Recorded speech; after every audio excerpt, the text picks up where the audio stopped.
शमशान भूमि में शरीर से छूट जाना बड़ी बात नहीं है। यही तो संत कबीर साहब कहते हैं कि यहां शरीर छूटने से मुक्ति नहीं मिलती है। मुक्ति वे तो कहते हैं कि यहां जिसने मुक्ति प्राप्त की उसी को शरीर छूटने के बाद मुक्ति मिलती है। तन छूटे जीव मिलन कहत है, सो सब झूठी आशा। अबहु मिला सो तबहु मिलेगा, नहीं तो जमपुर वासा। अभी मिले, अभी जो मिला यानी अभी मुक्ति मिल गई तो उस समय भी मुक्ति मिलेगी, नहीं तो यमपुर वासा, यमलोक चले जा, यह जीव यमलोक चला जाता है। तो सज्जनों,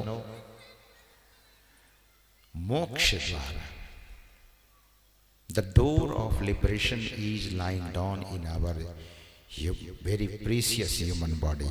हम आपके बड़े ही प्रिय शरीर, हर आदमी अपने शरीर से प्रेम करता है, हर आदमी अपने शरीर से बहुत प्रेम करता है।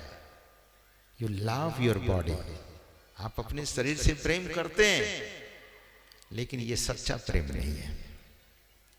प्रेम तो तब आपका उस दिन सफल हो जाएगा जिस दिन सद्गुरु के बताए हुए युक्ति के हिसाब से ध्यान में बैठने लगेंगे, ध्यान करने लगेंगे, तब सच्चा प्रेम की शुरुआत हो जाएगा। तो true love is going to,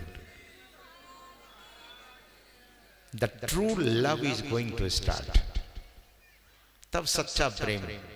वैसे तो सबको अपने शरीर से आसक्ति है, सबको अपने शरीर से लगाव है। महंगे तेल खरीदते हैं, आजकल तेल का बड़ा प्रचार होता है, शैम्पू का बड़ा प्रचार होता है कि शैम्पू लगाइए तो बाल काला हो जाएगा। और ये कंपनी लोग तो पागल बना के छोड़ी है दुनिया को। जापान की एक शैम्पू है, वो कहते हैं लगाने से बाल काला हो जाता है। एक तेल है, बोले उसको लगाइए तो जिसका बाल चला गया उसको फिर से बाल आ जाता है। लेकिन कब तक? मरने ही तक तो, उसके बाद क्या होगा? जो फ्यूचर के बारे में वरीड नहीं है, चिंतित नहीं है, वो फिर क्या? इसलिए संत महापुरुष कहते हैं, मना नहीं करते हैं, आपके पास धन है उसका सदुपयोग कीजिए, शरीर को सजाइए, वैसे मना नहीं किया जाता है। सबकी अपनी अपनी सोच है, सबकी अपनी अपनी समझ है सज्जनों, लेकिन शरीर से सच्चा प्रेम करने वाला वही है और उसी का मनुष्य जीवन सार्थक होगा। जो साधन का घर, साधन का धाम और मोक्ष के द्वार, ये साधनों का धाम है, मोक्ष का द्वार है। और भगवान कहते हैं, पाई न जेहि परलोक संवारा, पाकर जिसने परलोक को नहीं बनाया।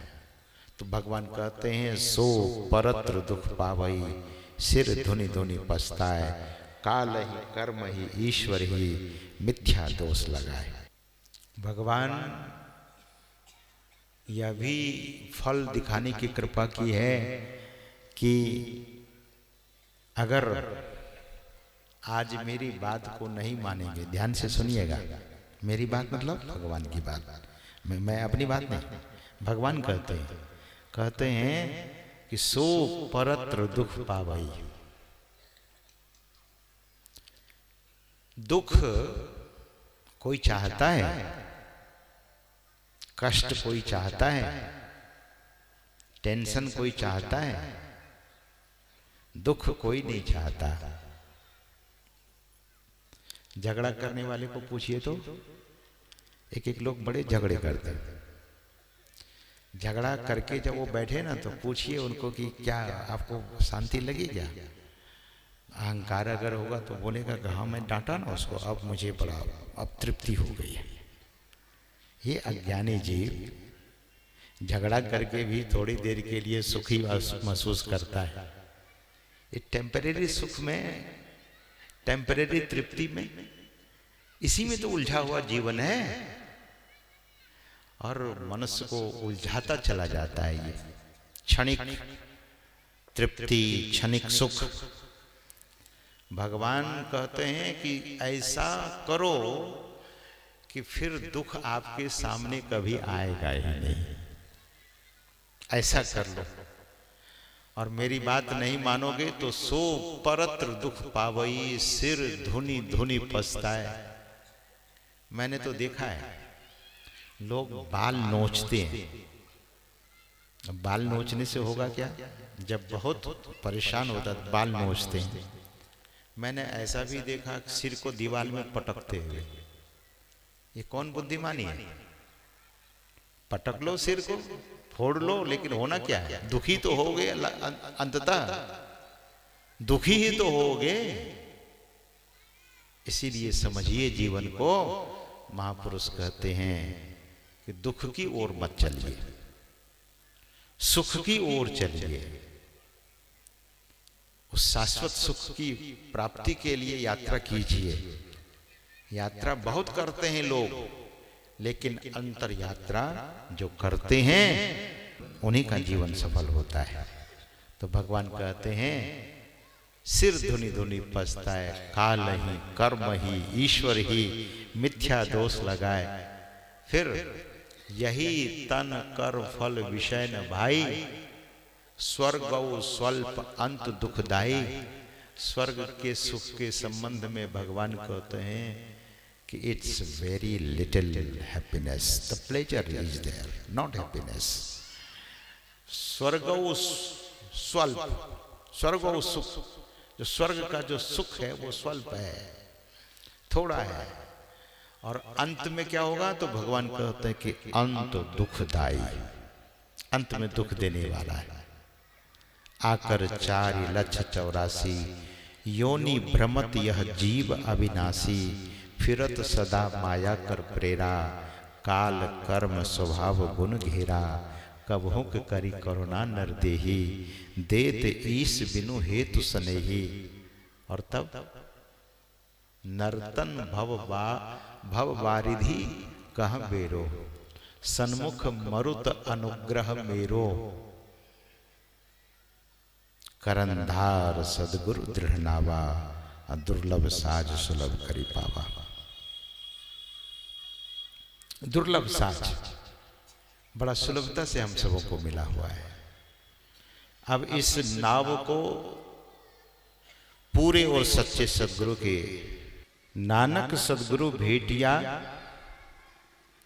नानक सदगुरु भेटिया। सदगुरु मिलेंगे तो ये गली जोग न होई कि अंतिम पंक्ति है गुरु नानक देव जी महाराज की वाणी। तो वे कहते हैं कि तब धावत बरज रहिए, दौड़ना छूट जाएगा। किसमें? तृष्णा में, लोभ में, क्रोध में, काम में, मद में और मत्सरी में। इनमें जो दौड़ लगी, दौड़ हो रही है, इतनी होड़ मची हुई है। तो गुरु नानक देव जी महाराज कहते हैं धावत बरज रहिए, निझर झरे सहज ध्वनि लागे, घर ही परचा पाइए। अपना परिचय तो लोग देते हैं। People are going on doing their self और हर सेल्फ और हिमसेल्फ इंट्रोडक्शन, अपना परिचय देते हैं लोग। लेकिन ये परिचय क्या है? घर ही परचा पाइए। अपना परिचय, अपने आप से परिचित हो जाएंगे, मैं कौन, इस बात को जान लेंगे। तो सज्जनों, महापुरुष कहते हैं कि सदयुक्ति को जानिए, दीक्षा ग्रहण कीजिए, नाम दान लीजिए और जीवन को सफल और धन्य कीजिए। दुनिया में हर आदमी, किसी को आप रोकेंगे, कोई रुकने वाला नहीं है। काम धंधे करेंगे, करना भी चाहिए, सत्कार्य कीजिए, सत्कर्म कीजिए, लेकिन परम पुरुषार्थ भी अवश्य कीजिए। परम पुरुषार्थ यही है कि परमात्मा की भक्ति कीजिए, त्रिकाल संध्या कीजिए, संध्या में वही सफल होता है जो सदाचारी होता है, जो शिष्टाचारी होता है, जो सुचाचारी होता है। वही उन्हीं की संध्या सफल होती है, उन्हीं की साधना सफल होती है, उन्हीं का मनुष्य जीवन सार्थक होता है। तो हम आप अपने जीवन को सार्थक करें और इस असार संसार से जाना तो निश्चित है, तो जाने के पहले अपने जीवन यात्रा को पूरा करें। इन्हीं में हम सबों की भलाई है, इन्हीं में हम सबों का कल्याण है। इन्हीं शब्दों के साथ मैं अपने वाणी को यहीं पर विराम देना चाहूँगा। एक बार प्रेम से बोलिए श्री सद्गुरु महाराज की जय।